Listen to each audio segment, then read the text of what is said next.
ஓம் முருகா போற்றி, கந்தா போற்றி, கடம்பா போற்றி, கதிர்வேலா போற்றி, அறுபடை வீடு கொண்ட முருகா போற்றி போற்றி. என் செல்ல பிள்ளையே, நான் உன்னை விட்டு எங்கே போவேன்? உன் மனதில் ஏற்பட்ட மாறுதல்களை நீ உணர்கிறாயா? அதை உன்னை செம்மைப்படுத்தி நான் செய்கின்ற முதல் தளம்தான் இது. ஏனென்றால் ஒவ்வொரு நாளும் ஒவ்வொரு தளமாக உன்னை செம்மைப்படுத்தி பெருமைப்படுத்தி கொண்டுதான் வந்து கொண்டிருக்கிறேன். இனி நீ சிந்துகின்ற கண்ணீர் எல்லாம் உன்னுடைய சிரிப்பின் முத்துக்களாக மாறப்போகிறது. இப்பொழுது உனக்கு சந்தோஷம்தானே? மேலும் என்னிடம் உனக்கு எப்போதும் நம்பிக்கை இருக்க வேண்டும். நம்பிக்கைதான் வாழ்க்கை. நம்பிக்கையை விட்டு விடக்கூடாது. உன் கனவில் நான் வருவேன். வந்து என் மண்ணில் நீ இருப்பாய். அதற்கான அர்த்தம் என்ன தெரியுமா? என் மண்ணில் நீ நுழைந்தது உன் கஷ்டகாலங்கள் எல்லாம் முடிவுக்கு வரப்போகும் நேரம் வந்துவிட்டது என்றுதானே அர்த்தம். இந்த நேரத்தில்தான் நான் உன்னுடைய நம்பிக்கையை உறுதி செய்வதற்கான உன் பொறுமையையும் சோதிக்கும்படியாக இருக்கும். இந்த நேரத்தை கடப்பதற்கு நிச்சயமாக உன் நிழலாக உன் முருகப்பெருமான் நான் உன்னுடன் தான் இருப்பேன். விரைவில் என்னை சந்திக்கும் பேரானந்தத்தை உணர்ந்து உன்னை மகிழ்ச்சியின் உச்சியில் அமர வைக்கப் போகிறேன். உன்னுடைய வாழ்க்கையில் ஆனந்தத்தை ஆறாக பேரருவியாக கடலாக உணரப் போகிறாய். அந்த தருணம் இதோ வரப்போகிறது. ஏனென்றால் என்னுடைய வேலை தொட்ட நேரத்தில் வரும் செவ்வாய்க்கிழமைக்குள் உன் கையில் ஒன்று கிடைக்கும் என்று சொன்னேன் அல்லவா? அதுதான் உனக்கான அற்புதத்தை நிகழ்த்தப் போகிறேன். ஆம் செல்லமே, உன்னை விட்டு நான் விலகுவதும் இல்லை. அதற்கு நீ தைரியமாக இருக்க வேண்டும். என்ன தெரியுமா? நம்பிக்கையோடு இருக்க வேண்டும், பொறுமையோடு இருக்க வேண்டும், சகிப்புத்தன்மையோடு இருக்க வேண்டும், புன்னகையோடு இருக்க வேண்டும். மேலும் முக்கியமான ஒன்று, கோபப்படக்கூடாது.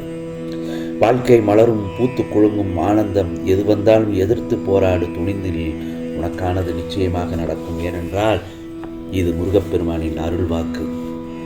நீ கற்பனை செய்வதில் தவறில்லை. ஆனால் நிஜத்தில் அப்படி நடக்க வேண்டும் என்று எதிர்பார்த்து ஏமாந்து விட வேண்டாம் என்றுதான் நான் அடிக்கடி உன்னிடம் எச்சரிக்கை செய்கிறேன்.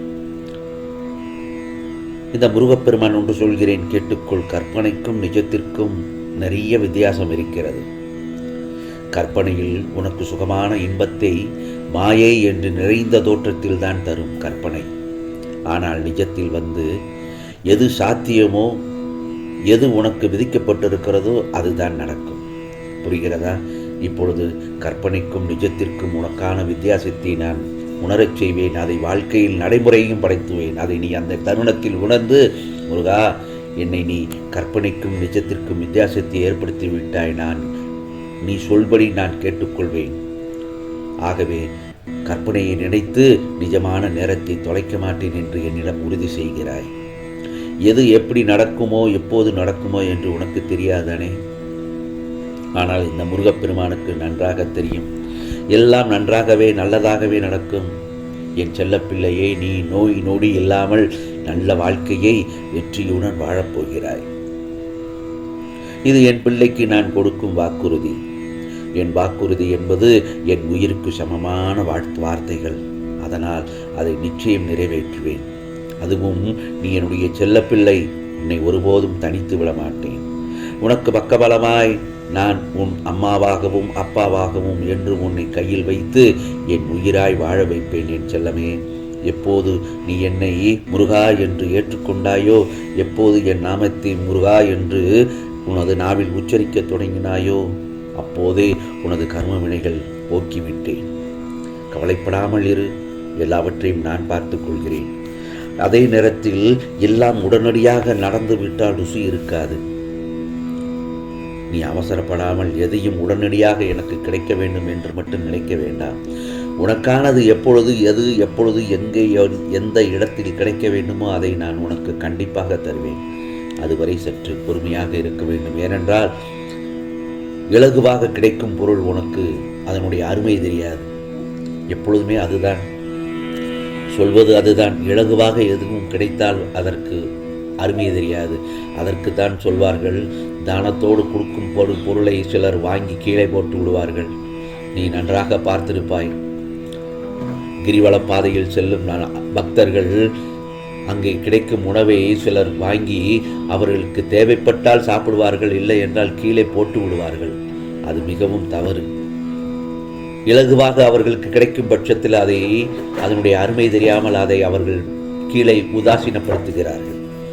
இதைத்தான் நான் சொல்கிறேன்.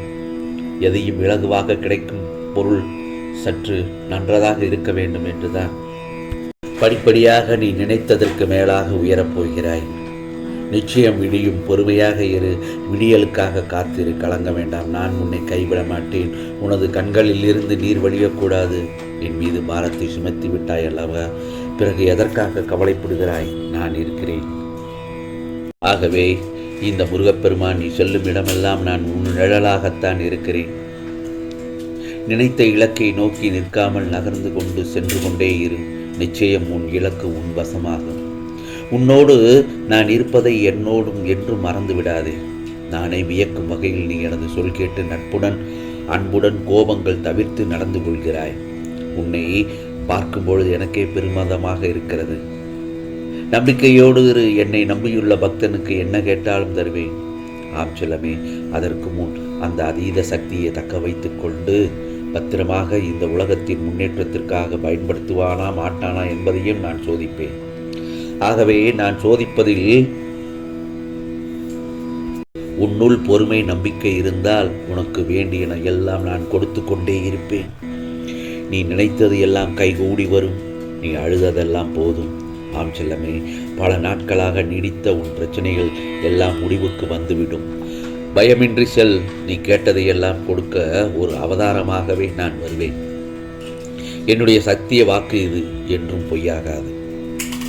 உன் மனதில் உள்ள குழப்பங்கள் ஏகப்பட்டது உள்ளது, அப்படித்தானே?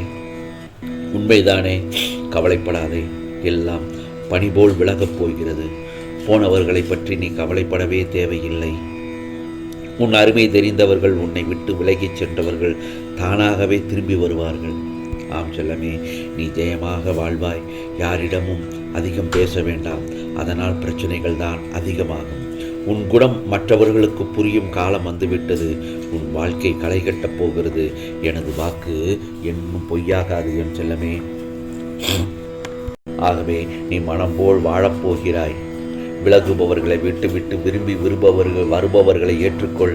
கடந்த காலத்தை நினைத்து நீ கலங்கக்கூடாது. உன் வாழ்க்கையே அருமையாக மன அழுத்தத்தை தூக்கி எறி. அது ஒரு கெட்ட வியாதி, கொடிய நோய். உன் மனம் தெளிவடைய இந்த முருகப்பெருமான் சொல்வதை மட்டும் கேள். நான் உனக்கு அமைத்து கொடுக்கும் வாழ்க்கை இது.